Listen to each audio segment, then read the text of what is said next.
안녕하세요. 김종업의 경제부동산입니다. 더 좋은 방송을 하도록 구독, 좋아요, 댓글 알림 부탁드립니다. 달러 유출 171조 터졌다. IMF보다 더 큰 은행 위기. 외환보유고는 수백억 달러 급감하고 외국인은 증시 채권을 내다 팔고 있으며 은행권에서는 171조 달러 유출이 발생하고 있습니다. 환율 방어와 고금리 희생, 경제 악화, 외국인 유출 등으로 달러가 급감하는 상황입니다. 이런 가운데 카카오뱅크와 국민은행, 기업은행 등 1금융권 불안 요인은 커지고 있으며 빚더미, 해외 악재 등으로 경제 위기와 부동산 재앙이 현실화될 것이라는 우려가 깊어지고 있습니다. 유료 상담은 010-2626-6276 제가 직접 매수타임과 입지를 추천해드립니다. 지금 바로 전화 주십시오. 달러 171조 터졌다. IMF보다 더 큰 은행 위기. 지금 보시면 이거 IMF 때 정말 심각한 내용들이 지금 보이고 있죠. 자, 이런 상황이 돌아와서는 안 되겠습니다. 외환보유고 급감, 달러 유출 심각. 자, 이창용 총재가 오죽하면 중동 사태로 달러 안전자산 자본 유출 우려가 커지고 있다. 지금 정부 관계자가 이런 얘기를 꺼내는 것은요, 그만큼 위험하다는 거예요, 상황이. 외환보유, 달러 유출. 자, 먼저 외환보유 볼까요? 외환보유액 1월 달에 약 4,300억 달러였는데 11월에 4,128억 달러로 확 줄었어요. 대략 170조 정도 줄였네요.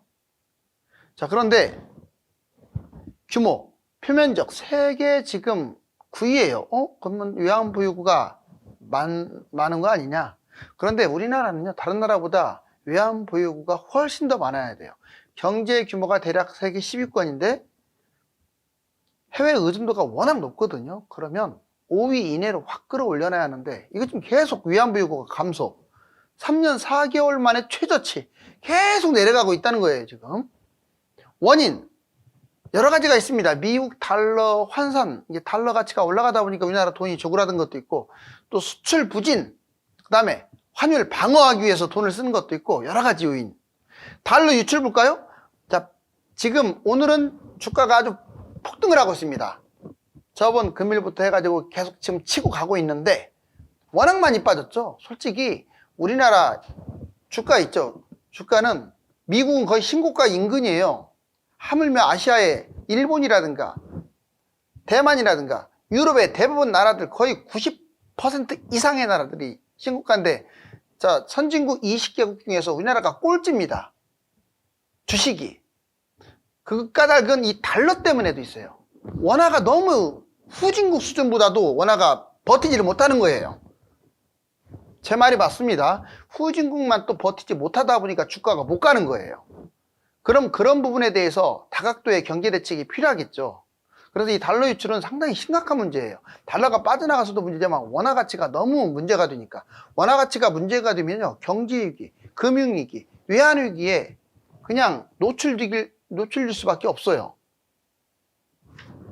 보시면 폭발적 외국인 자금 이탈, 채권, 주식에서 빠르게 빠져나갔죠. 그러다가 오늘은 또 외국인들이 많이 매수를 해요, 주식 같은 경우. 그런 거에 너무 현혹되시면 안 돼요. 좀 장기적으로 봤을 때 외국인이 파는 흐름인지 사는 흐름인지. 현재까지는 파는 흐름 맞습니다.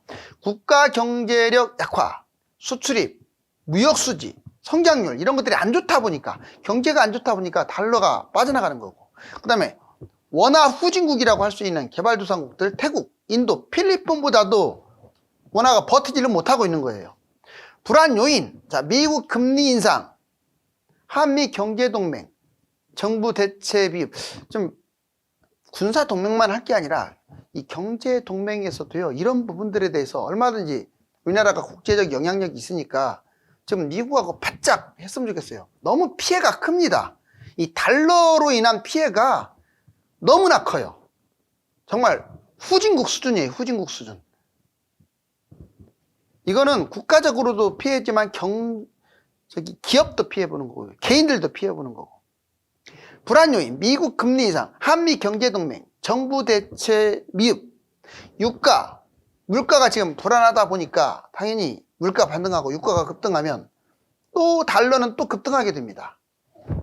거기에 우리나라 원화 가치가 워낙 따라가지를 못해요. 전쟁 불확실성, 특히나 또 2.28 전쟁 확대, 러우 전쟁, 지금 이 두 군데가 전쟁이 일어났는데 이렇게 되면은 물가도 불안하고 유가도 또 불안하게 되는데 당연히 달러 가치가 치솟겠죠. 지금 최근에 오늘 불었던 바람이 계속 불었으면 좋겠어요. 달러는 내려가고 주가는 좀 뛰고. 장기적으로 봤을 때는 우리나라 주가 전망을 저는 아주 좋게 봅니다. 만약 경제 위기나 경제 불안 요인이 장기화되지 않는다면. 왜냐? 아까 22 국가 중에서 꼴찌라고 했는데 역으로 말하면 우리나라가 제일 많이 치고 올라간다는 거예요. 당연히 많이 빠졌으니까요. 여기 보실래요? 외환보유액 추이와 세계 외환보유액 순위 보시면 외환보유액 4,299억 달러죠?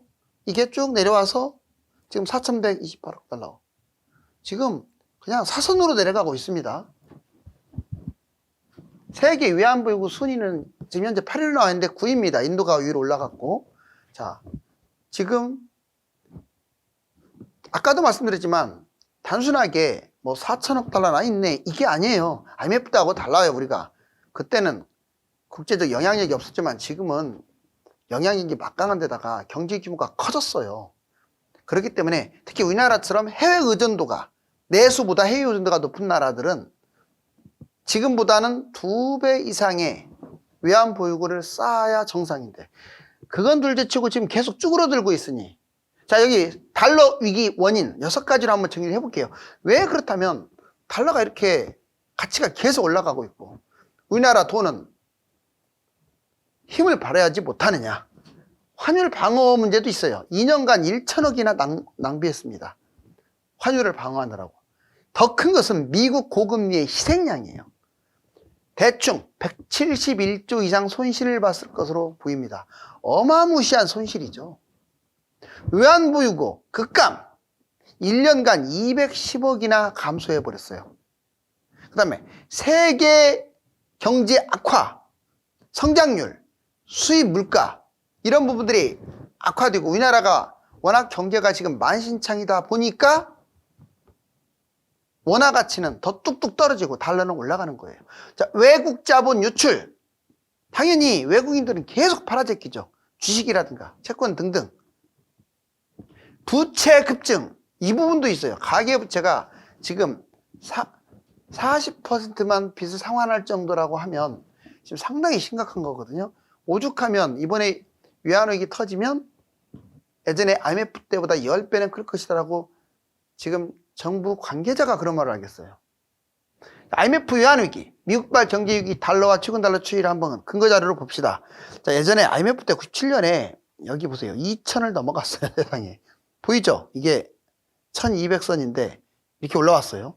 그러다가 이제 미국발 서프라임 모기지론 사태 때 얼마까지 올라가느냐. 대략 1580인데 대략 1600 잡자고요. 1600 정도까지. 그리고 이번에 쭉 빠졌다가 얼마 전에 1400까지 올라가서 다음에 또 떨어졌다가 1300대 지금 60까지 찍고 다시 좀 내려가는 중이에요. 여기 보시면 최근 거. 자, 7, 8, 9, 10 볼까요? 7, 8, 9, 10 보니까 자, 쭉 내려갔다가 이렇게 쭉 올라갔다가 여기는 안 나와 있지만 어제 오늘 많이 빠졌죠. 이렇게. 그치만 아직도 1300 밑으로 빠지질 않고 있네요. 자, 그러면 KB 국민은행 순익 줄고 연체율 올라 이중고. 국민은행만의 문제가 아니라 여기 보시면 카카오뱅크, 국민은행, 기업은행을 한번 묶어봤어요. 최근에 1금융권에서 논란이 되고 있는 거. 이런 말을 했더니 그럼 여기 돈 다 빼야 하나요? 그러더라고요. 왜 돈을 뺍니까? 아직은 경제위기가 터진 게 아니잖아요. 다만 너무 몰빵은 하지 말고 이미 저축을 1년짜리 해놓은 분들은 그냥 놔놓고 그 다음에 새로 하실 분들은 좀 분산 투자하시라 이거죠. 자, IMF보다 더 큰 은행 위기 카카오뱅크. 그나마 지금 주가가 요즘 살아날 것 같은 분위기 때문에 좀 올라가고 있는데 자, 경영진 리스크, 경영진 SM엔터 시세 조정, 주가 폭락, 카카오 16만이 현재 4.3만대로 70% 폭락. 좀 회복을 했죠. 3만대에서. 자, 시스템 취약, 신생 대기업. 신생 대기업이다 보니까 경영 시스템이 중소기업만 또 못해요. 책임감도 좀 적은 것 같고요. 이건 제가 한 말이 아니라 일반 뉴스에서 나오는 것들. 자, 국민은행 담보대출이 유가증권 담보대출 6.1조로 37% 증가했고 1위입니다. 1위. 자, 부실채권 9,890억 원 43.5%로 폭증을 했어요. 역시 증가율 1위입니다. 연체율, 부동산 PF 익스포저 11조 원으로 역시 1위입니다. 지금 불명예 1위가 3개나 되네요. 국민은행. 기업은행 볼까요? 부실채권, 고정이하 여신이라고 사실상 떼이는 돈.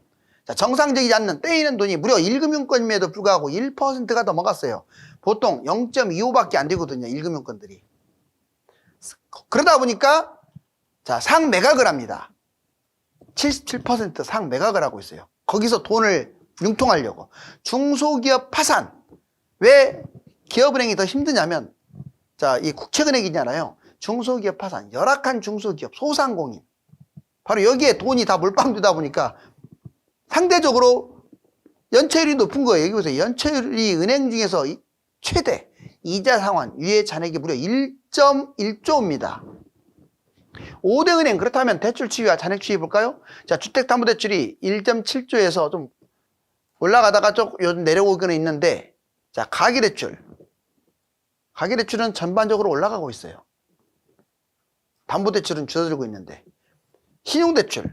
신용대출도 지금 급증하고 있죠. 전반적으로 상승 추세. 자, 5대 은행 가계대출 잔액 보니까 2023년 5월 말하고 10월 현재 자, 677조였던 게 지금 쭉 올라와서 684조로 GDP 대비 105%가 넘어가다 보니까 가계부채발 경제위기, 가계부채발 집값 폭락 이야기가 나오는 거죠.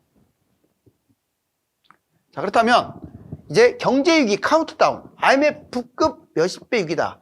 자, IMF급 몇십 배 위기, 혹독한 겨울이 시작됐다라고 아예 뉴스에서 이제 하나씩 나오고 있어요. 빚더미가 지금 우리나라는 지금 빚더미에 쌓여 있다. 가계든 기업이든 정부든. 자, 은행 부실이 심각하다. 그러면서 해외 악재가 워낙 많다. 즉 경제 불확실성이 많다. 빚더미 가계 세계 2위입니다. 무분별한 대출 거의 1080조. 기업 세계 3위입니다. 자, 은행 대출 1270조. 오히려 가계 대출보다 더 많아요. 정부 대출은 아직은 다른 나라에 비해서는 약한데 문제는 이겁니다. 부채 증가 속도가 1위라는 거예요. 그냥 가진 돈으로 막 서심 쓰는 거예요. 막. 예전에 문재인 정부 때도 그랬는데 지금 윤석열 정부 때도 있는 돈으로 국민의 혈세를 갖다가 잘 써야 하는데 막 쓰는 거예요. 그러니 세계 1위죠. 증가 속도가. 2326조입니다. 어마무시하죠. 연금 포함해서. 자, 은행 부실. 5대 은행, 요주의 여신, 떼이는 돈이라고 그렇게 알아두세요. 7조. 연체율은 0.1에서 0.4%. 5대 은행도 이 모양 이 꼴이에요. 요주의 여신이 7조입니다. 7조. 이금융 연체율, 이금융권은요, 저축 5.3, 새마을 6.1, 상호금융 평균이 2.4. 상당히 심각하죠? 증권, 여신 연체율, 증권은 15.88로 정말 망할 정도의 연체율이고요. 여신, 카드사 4.20%. 자, 해외 악재가 점점 악화되고 있어요. 최근에 지금 이제 기술적 반등을 하고 있는데 좀 살아났으면 좋겠습니다. 2.8 전쟁, 이스라엘과 이란 확대 시 위기가 최고치로 치솟을 가능성이 커요.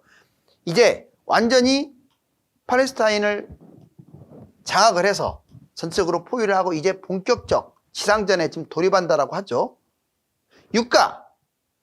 유가는 전쟁이 확대되고 있고 또 석유 감산 등의 영향으로 이렇게 진짜 전쟁이 확대되면 무려 1배럴에 150달러 돌파할 수 있다. 미국 장기간 고금리, 유가, 물가, 집값 급등. 지금 미국이 장기간 고금리를 유지할 수가 있다. 보시면, 자, 이거 보시면 아세요. 자, 21년부터 23년 최근 것까지. 자, 미국 지금 경제 성장률 보세요. 미국은 우리나라보다 참고적으로 국민소득이 2배, 딱 2배 정도 비싼 나라인데 5, 7, 최근에 와서도 2.7, 2.2, 2.1, 4.9 진짜 미국만 잘 나가고 있네요. 빚더미에 쌓였던 어쨌든 간에. 우리나라 보실래요? 이게 0입니다. 0. 이게 뭡니까? 2.3, 1.8, 0.7, 0.2, 0.3, 0.6. 뭔가 회복 중이긴 한 것 같은데 착시현상이라고 하죠. 본격 회복을 논하기는 늦어요. 어떻게 국민소득이 미국의 반절밖에 안 되는 우리나라가 0%, 미국은 보세요. 2% 분기별로. 바로 너무 대비가 되지 않나요?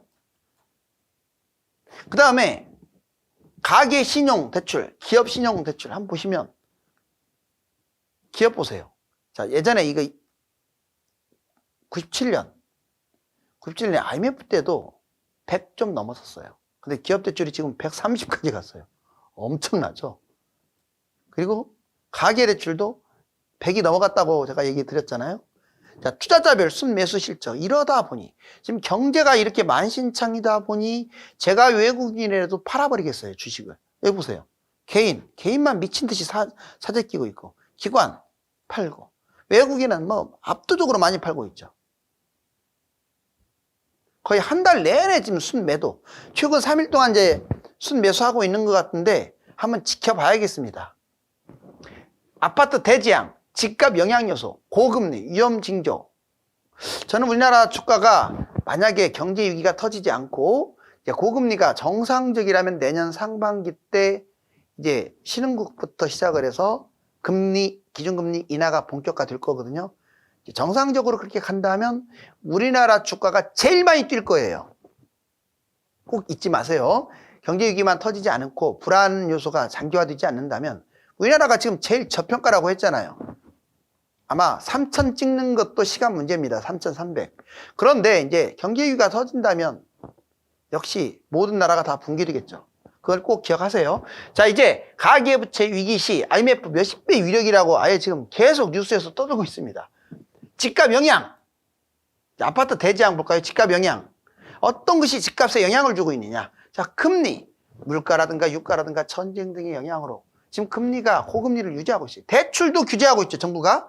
자, 지금 가계부채, 연체율의 영향 등으로 인해서 가계부채를 줄이고자 하는 그런 상황 때문에 지금 이자도 늘어났고 대출 규제가 점점 강화되고 있습니다. 기타, 유동성 자금, 거품, 공급, 인구, 경제 이런 문제들 때문에 지금 집값이 영향을 주는데 문제는 이런 상황에도 불구하고 집값이 지금 떨어지지 않고 있다는 거거든요.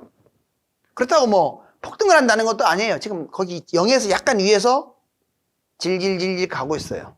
이게 위로 가느냐 아래로 가느냐, 자 한번 지켜봐야겠죠. 이제 거의 마지막 고비 같은데, 자 고금리, 금리는 치솟죠. 지금 2024년 금리 인하, 내년에 정말 금리 인하 할지, 지금 분위기로는 금리 인하 할 것 같아요. 그런데 지금 전쟁이라든가 아까도 말했지만 유가의 변수가 남아 있습니다. 대출금리 최대 10%. 가계부채 위기의 요인이죠. 대출금리가 이제 8%도 넘어서 가지고 10%까지 가는 거 아니냐. 고금리 장기화. 집값은 당연히 고금리가 장기화됨으로써 안 좋습니다. 그리고 경제 금융위기가 일어날 수도 있어요. 이건 우리나라만의 문제가 아니라 달러가 강세되면요, 상대적으로 그 나라가 보유한 화폐 가치가 하락함으로써 경제 위기에 심각하게 노출되게 돼요. 위험 징조. 매물은 사상 최대로 급증.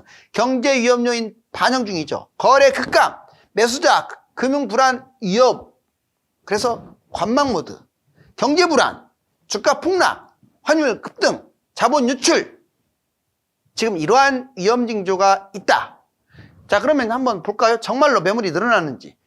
여기 2020년, 여기는 23년 최근이에요. 정말로 많이 늘어나네요. 자, 여기 보니까 8만 개인데 8만 개 딱 넘어섰다고 이 뉴스 나오잖아요. 서울 매물이 8만 개를 넘어섰는데, 그러면 좀 관심 가는 게 있어요. 요즘 서울 편입이다 뭐다 말 나오죠. 제가 보기에는 80% 이상 말도 안 되는 그냥 선거용이라고 보여져요. 특히 김포 같은 경우는 거의 선거용일 확률이 커요. 왜? 김포가 만약에 서울에 편입이 되면 제가 장담할게요. 김포 그 땅 길쭉 가잖아요. 인천까지. 길쭉 간 김포가 편입이 된다면 도시가 작고 바짝 붙어 있는 구리라든가 뭐 광명, 그 다음에 하남, 성남, 안양, 그리고 의왕, 이런 데는 무조건 편입됩니다. 무조건. 서울로. 거기가 명분이 훨씬 더 많거든요. 결론적으로 제 말은 무슨 말이냐면, 메가시티 어쩌죠 하는데 편입될 가능성은 거의 없어요. 선거용이라고 보여지는데, 그런데 그러면 매물이 줄여야 하는데 여기 보세요. 지금 안 줄고 있어요. 여기까지 오히려 늘어나고 있어요. 김포가. 가격도 볼까요? 자, 전반적으로 이게 0인데 전반적으로 좀 내려가고 있습니다. 아직은 플러스예요. 근데 상승폭이 좀 감소되는 흐름이죠. 자, 그런데 여기 편입 예상, 김포, 성남, 구리, 하남 얘들도 똑같이 이게 물론 0보다는 높아요. 자, 내려가고 있고 김포는 오히려 마이너스예요. 별로 효과를 못 본다는 얘기죠. 자, 이런 일이 터지면 안 되겠죠. 경제와 부동산 흐름이 급격하게 꺾이고 있는 상황에서 올 연말과 내년 초에는 사상 최악의 태풍이 불지 아니면 잔잔하게 회복이 될지 관심사입니다. 감사합니다.